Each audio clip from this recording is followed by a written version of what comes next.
A veces, hay citas a ciegas que no son lo que esperabas. Pero con las letras no podés equivocarte. Ahora, Cita de Letras. Encontrate con las palabras justas. En Citas de Radio.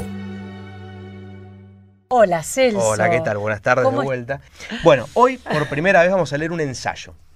Sí, vamos a comentar un ensayo de Marcela Croce, que es una docente universitaria especializada en literatura latinoamericana, pero que leyó en esta oportunidad, y vamos a ver si están de acuerdo ustedes con las tesis de Croce o las podemos refutar, el cine infantil de Hollywood. Siempre hubo mucha polémica con el cine infantil de Hollywood. Vamos a ver por qué a ella le interesa particularmente el cine infantil, porque dice está dirigido a un público inerte, pasivo, que no tiene capacidad de respuesta crítica. Siempre estuvo este cuestionamiento de que, vamos a ver que es la tesis central de Croce, las películas de Hollywood siempre apuntan al enemigo estadounidense de ese momento. El enemigo del protagonista siempre es el enemigo que tiene Estados Unidos en ese momento histórico. Así pasa con las películas de Rambo y demás. Croce dice, en el cine infantil pasa exactamente lo mismo, con el problema de que están dirigidas a un público que todavía no tiene la capacidad crítica despierta como para diferenciar, y a partir de ese momento va a pasar a identificar a determinada etnia o determinado grupo o determinada cultura como los malos. Sí. ¿Sí? ¿Puedo hacer una pregunta, Celso? Sí. El público directo es el infantil, pero también hay un mensaje a los padres de ese público infantil o a los adultos que rodean, ¿no? Sí, sobre todo me parece totalmente. por ahí las últimas películas de Disney, que hay mucho guiño al público adulto. Y eso pasa mucho últimamente, que hay dibujitos, de hecho, series de dibujitos animados que parecen más pensadas para padres que para chicos, o para adolescentes que para niños, ¿sí? Siempre se cuestionó. Croce analiza muchísimo cine infantil, pero se centra básicamente en la gran factoría del cine infantil que es Disney. Siempre se le cuestionó que en las primeras películas había mensajes un tanto peligrosos, digamos, ¿no? En El libro de la selva, el mono está identificado con la música de jazz y canta Quiero ser un hombre como vos, como que los negros no eran humanos. En Dumbo pasaba lo mismo, los cuervos le cantaban a Dumbo que no podía volar y se los identificaba también a través del jazz con la raza negra. Mirá. Pasaba lo mismo en un montón de películas, pasa esto. De hecho hay una película prohibida de Disney que se llama Canción del Sur, que es una película que nunca fue editada en VHS, que nunca fue editada en DVD, porque se la considera la película fantasma de Disney, porque es un esclavo que le cuenta al hijo de su ama historias de animales que sobreviven en el bosque. Da una visión de la esclavitud sumamente divertida, como que los esclavos se la pasaban cantando y demás. Siempre estuvo en las primeras películas de Disney esta idea un tanto peligrosa. También pasa en La Dama y el Vagabundo, donde en el contexto de la guerra con Corea, los enemigos son los gatos que son siameses, tienen ojos rasgados, suena la música china de fondo cuando ellos aparecen. ¿Quién saca estas interpretaciones, Celso? ¿Marta Croce? Marcela. No. Con respecto a esas películas, no. Siempre se les cuestionó estos aspectos, se les cuestionaron desde muchos sectores, exactamente. Vamos a ver qué analiza puntualmente Croce. Dice Croce, este libro analiza el modo en que la industria hollywoodense, especialmente a partir de sus películas, ha digitado la ideología de los niños en los países sujetos a su influencia, ha identificado los lugares de producción del mal de acuerdo con las políticas imperiales y se ha empeñado en modelar al perfecto ciudadano pro-imperialista, dice Croce. Sí. La hipótesis dominante de este estudio es que en el cine infantil, producido por y desde Hollywood, se modela la mentalidad de los niños de acuerdo con las conveniencias de las sucesivas políticas norteamericanas, especialmente en lo relativo a la política exterior, abocadas a defender los valores de la civilización occidental como superiores a los de cualquier otra cultura. ¿Sí? Hacen todo por la globalización, la mundialización de la cultura y demás, ¿no? Totalmente. Lo que se muestra en las películas infantiles de Hollywood, dice Croce, es la voluntad de instalar el nacionalismo norteamericano como modelo dominante al cual debe ajustarse la cultura mundial. En otras palabras, elevar el nacionalismo a transnacionalismo, es decir, al nacionalismo que tenemos que tener todos, incluso trans históricamente. ¿Por qué, si no, dice Croce, la llegada de Shrek y Fiona al reino medieval está flanqueada de locales con el logo de Burger King y el príncipe encantador sacía su frustración, más que su apetito, con la cajita medieval por la cual se hace acreedor de una pesadísima espada? ¿O de qué otro modo el personaje de Buzz Lightyear descubre en Toy Story que es un juguete, sino a través de la propaganda televisiva que lo magnifica en la imagen y lo disminuye en la leyenda que advierte que él no es apto para volar? En Toy Story, dice Croce, la apología del mercado es desfachatada. Estas películas suponen una continua legitimación del American Way of Life asentado en el capitalismo. ¿Sí? Entonces la hipótesis de ella se va a bifurcar, digamos, en este punto, y va a decir, por un lado, estas películas identifican como enemigo en la ficción al enemigo real de Estados Unidos en ese momento. Y por otro lado, estas películas sustentan el modelo de vida americano. ¿Sí? Están atravesadas por peculiaridades de la cultura norteamericana que los demás pueblos van a adquirir como propias a través de estas películas. Entonces Croce se pregunta, ¿por qué son los niños? ¿Por qué apuntar a los niños como receptores de estos mensajes, cuando en realidad el público debería ser el público adulto, digamos? Sí. Y dice así, los niños son sujetos pasivos inertes. Desde pequeños, los infantes aprenden a distinguir el bien del mal, la belleza de la fealdad, a través de estereotipos que identifican a los aliados y a los enemigos de los Estados Unidos en esa cruzada de imposición de la única fe verdadera.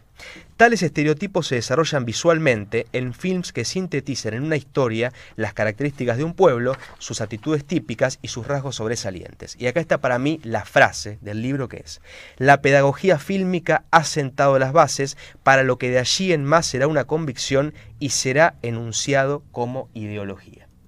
¿Sí? Esta es la hipótesis de Croce en este ensayo. Discutible, rebatible, está pero bien. Me interesaba analizar un ensayo crítico. Claro, o sea, la pedagogía fílmica lo que está diciendo es como la base de lo que va a ser una futura ideología. Totalmente, totalmente. Ella dice, mirá la frase de vuelta, la pedagogía fílmica ha sentado las bases para lo que de allí en más será una convicción y se enunciará como ideología. Esto desde Disney, ¿no? Porque si vos ves por ahí las películas... Ojo que también da contraejemplos, ¿eh? Vamos a ver al final que da contraejemplos. Porque las películas mayores por ahí también juegan con esta parodia del American Way of Life. Totalmente. Estoy pensando en El joven manos de tijera.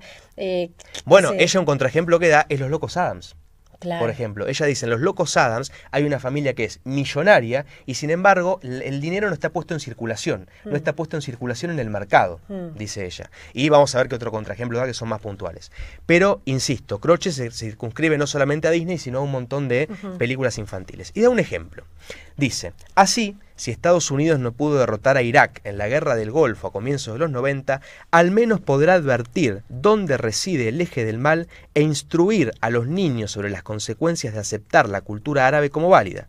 Aladdin sirve de manera apropiada a estos intereses, ya que desde el momento en el que un mercader que intenta vender cosas inútiles a los turistas informa en una canción sobre los daños increíbles que sobreviven en su tierra, y en Mulan, por otro lado, en el contexto de un acuerdo comercial con China, se traslada la acción a la China imperial, o sea, se va anacrónicamente, digamos, se va muy atrás en el pasado, se evita cualquier vínculo con el comunismo y se sitúan los hechos en el marco de la invasión de los hunos. Aladdin fue una película controvertida desde el minuto cero, porque la canción inicial de Aladdin, que se llama Noches de Arabia, cuando se presenta a los personajes, el narrador dice que viene de una tierra, describe Arabia, y dice, si allí les caes mal, te van a decapitar, qué barbarie, pero es mi hogar.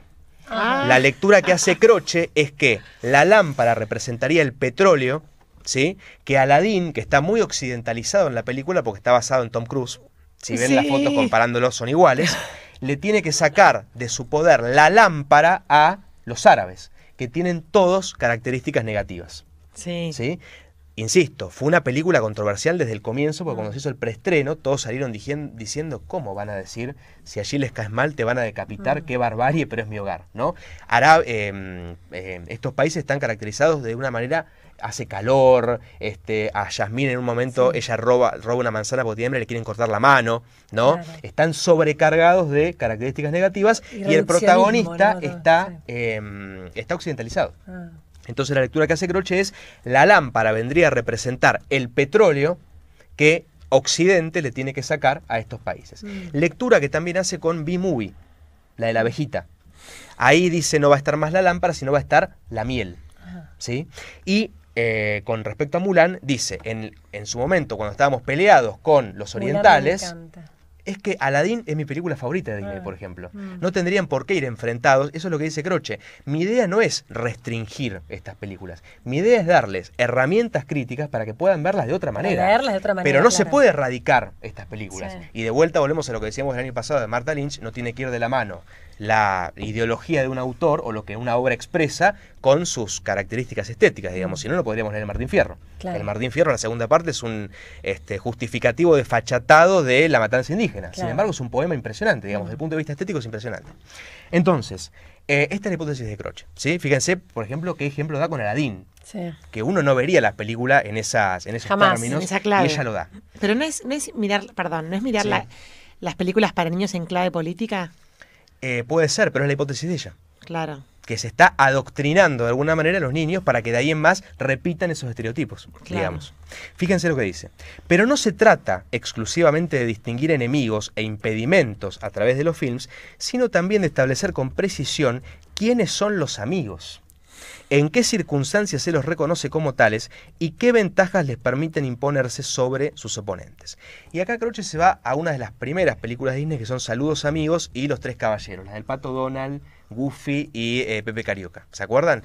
En esas películas, dice Croce, están enmarcadas en la política de la buena vecindad de Reagan. Entonces lo que hacían era un recorrido por América Latina y presentar las características distintivas de cada país y por qué teníamos que estar aliados con esos países, ¿sí? Pero fíjense el análisis de ella. Uno de los episodios de Saludos Amigos, que es una película del 42, Saludos Amigos es una película que va a iniciar lo que va a ser la década negra de Disney, cuando saquen películas que solamente son recopilaciones de cortos, ¿sí? Pero en el contexto de la Guerra Mundial, que no tenían demasiado marco de distribución, digamos. Hay un episodio llamado El Gaucho Goofy, que está ilustrado por Molina Campos. ¿Sí? Dice Croce: nada mejor que utilizar un personaje conocido para acceder a lo nuevo, en el orden de la política de la buena vecindad, proclamada y predicada por Roosevelt, perdón, no era Reagan, qué bruto, que se sintetiza en la canción inicial: Salud América, ya es hora de vivir, en buena amistad, salud friends, vecinos, unidos hay que estar. De hecho, el título original de la película es Saludos Amigos. No es en inglés, es en español el título original. Es la apelación directa al alienamiento latinoamericano en el contexto bélico, dice Croce, contexto de la Segunda Guerra Mundial. Dice, los principales aliados son México, Brasil y Argentina, que son los países en los cuales transcurre la acción de esta película.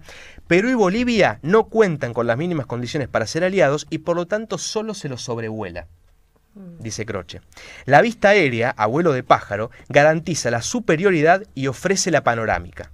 Se trata de mirar por encima y a las apuradas para extraer nomás algunos rasgos típicos en el marco de un viaje concebido como aventura.